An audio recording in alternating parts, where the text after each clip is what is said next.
Paper Mario: The Origami King is the 6th game in the Paper Mario series. It's made by Intelligent Systems, which has a storied development history with Nintendo. Notably, they're responsible for the Fire Emblem, WarioWare, Wars, and of course, the Paper Mario series. Paper Mario isn't Nintendo's only Mario-centric RPG series they've got. In my mind, Alpha Dreams, rest in peace, Mario and Luigi series has always been a part of the same conversation when you talk about turn-based Mario RPGs. Especially since Mario and Luigi had a crossover game with Paper Mario, Mario and Luigi Paper Jam. However, where the Paper Mario series differs, especially in recent installments, is its commitment to the bit. Every inch of these games oozes charm and style in its papery aesthetic. So what's Origami King all about?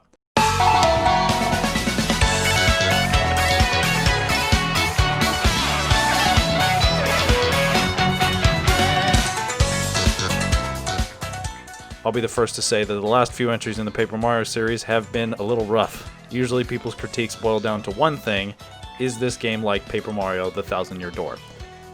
I 10,000% understand why people put the Paper Mario series on such a high pedestal. The Thousand-Year Door is an extremely good game. It has great level design, a memorable and well-written cast of characters/story, and a simple battle system that iterates and iterates while always challenging the player with a twist on something they thought they knew.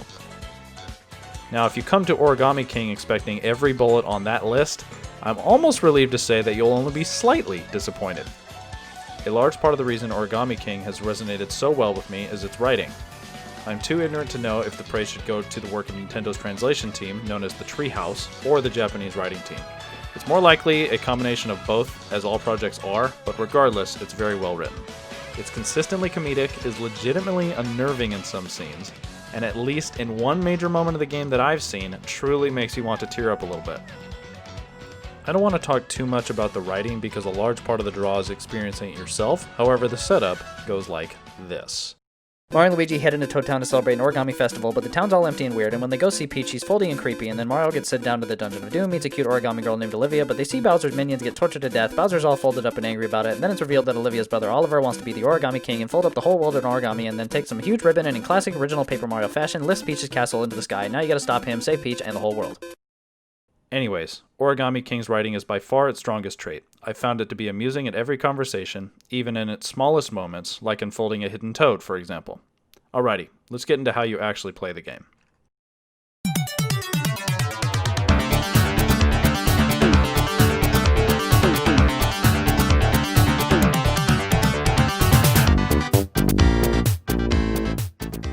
So there's two major play states in this game: exploring the world and combat.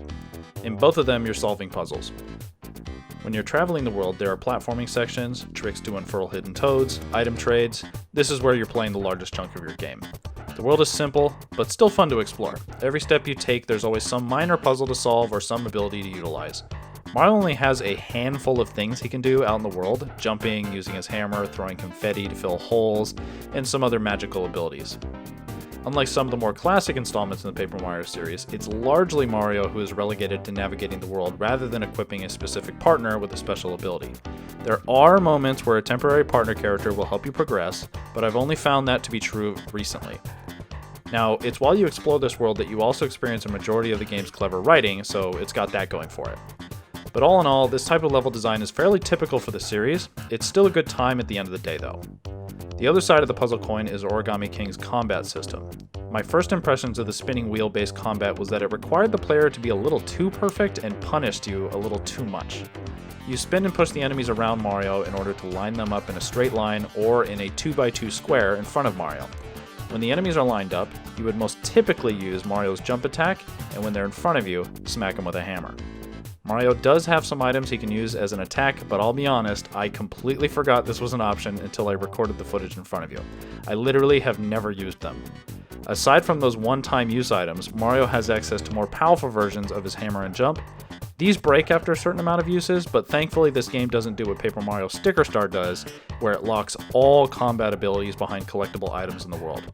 Mario will always have his jump and his hammer. Now, I mentioned at first that I found the combat to be a little demanding. Most of the slide puzzle combat is fairly simple to solve, but there's always one puzzle where the solution just does not readily hit you. You have typically between 30 to 60 seconds to solve each puzzle, but you can increase this number by spending coins. You can also toss out coins to your Toad audience, who will damage enemies, heal Mario, and give you 1 or 2 steps towards solving the puzzle. I wasn't utilizing these abilities at all because I'm the type of player where I have 5,000 health potions sitting in my inventory when I beat the final boss. I think in order for the game to flow well, you shouldn't feel like you're cheating when you're using items the game gives you. It's the only way that I, as a rabid hoarder of a player, was able to get over that hump of certain puzzles feeling unsolvable. Players don't like to feel stupid, so when presented with a puzzle that stumps you, I know I can't help but feel like a failure.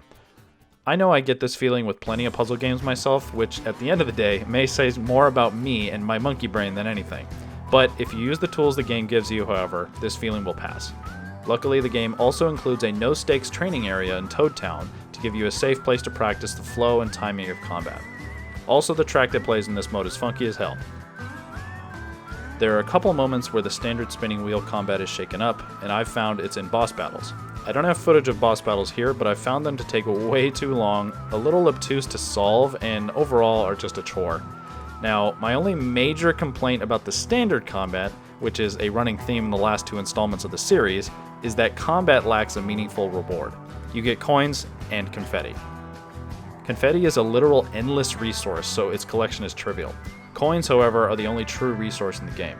You spend coins during battles to solve puzzles / use abilities, but you also get coins when you win battles. It's a never-ending tug of war that really never feels meaningful in terms of resource management. So ultimately, the same abilities that help me overcome my stress of combat are also the same reason combat can feel a little inconsequential, due to the reward loop. Spend coins, make coins. It doesn't have any real sense of progression other than the enemy being removed from the map, albeit only temporarily. I haven't found myself actively avoiding combat, but I'm not too beat up about it if I happen to. To me, this is Origami King's largest failure within its own design, which unfortunately appears to be par the course for Nintendo's design philosophy in this series nowadays. So before I wrap this video, I want to briefly recap some things I think are truly great in this game. Number 1, the soundtrack. Music is a huge part of what makes a game click for me. This game has some great tracks and great remixes. Have a listen to them if you can. The Autumn Mountain Battle theme in particular slaps, I tell you. Number 2, aesthetic. This is something prior installments have nailed as well, but this game feels like it nails it in a way that I hadn't seen before, both in its papery art design and gameplay. Number 3, the writing. I've gushed about the writing several times in this video. It truly is very good. Now, on the topic of writing, I want to mention an interview by Andy Robinson over at Video Games Chronicle. Kensuke Tanabe talked about something we've all known about Nintendo for a while, which is that they don't make a game unless they can feel they can create a meaningful new experience for the player. This is a philosophy that legendary Nintendo game designer Shigeru Miyamoto puts into every game he touches, of course, which Tanabe does as well. The philosophy is contentious in some circles, but it's undeniable that it does breed innovation. The reason I bring this up in terms of writing is because his interview was followed by another interview with Sam Leveridge at Games Radar. When asked about the humor of the game, Tanabe says, "From the production of Paper Mario Sticker Star onwards, we were no longer able to graphically represent individual characteristics such as age, gender, etc. in the Toad NPCs, non-playable characters. And so it has become that much more important to convey their personalities simply through text. Our writer, Mr. Taro Kudo, has been grappling with this difficult challenge since Paper Mario Sticker Star, but has managed to achieve giving all the text a sense of humor. In this installment, Paper Mario the Origami King, we were able to include some Toads wearing an outfit to match their role, and also created original origami characters." What this means to me is a slight contradiction on Nintendo's part. The unstoppable force of creating new experiences for the player meets the immovable object of what seems to me like brand protection. This is disappointing news for fans of Paper Mario The Thousand Year Door, as its colorful cast of characters were a large part of why the narrative of that game is so interesting. So what's this have to do with the writing of Origami King? Well, I think it's a classic game design challenge. Limitation breeding creativity. Since the game can't rely on unique characters to interest a player, the writing has to be top-notch. Origami King does do this well. However, I sure do wish Nintendo would be a little bit more consistent with what they do with their brand. This is the same company that teamed up with Ubisoft to make a Rabbids/Mario turn-based tactics game and Brace Yourself Games' Crypt of the Necrodancer Zelda crossover, Cadence of Hyrule. It all seems like a needless limitation, but I don't think I can deny what Paper Mario the Origami King ends up bringing to the table.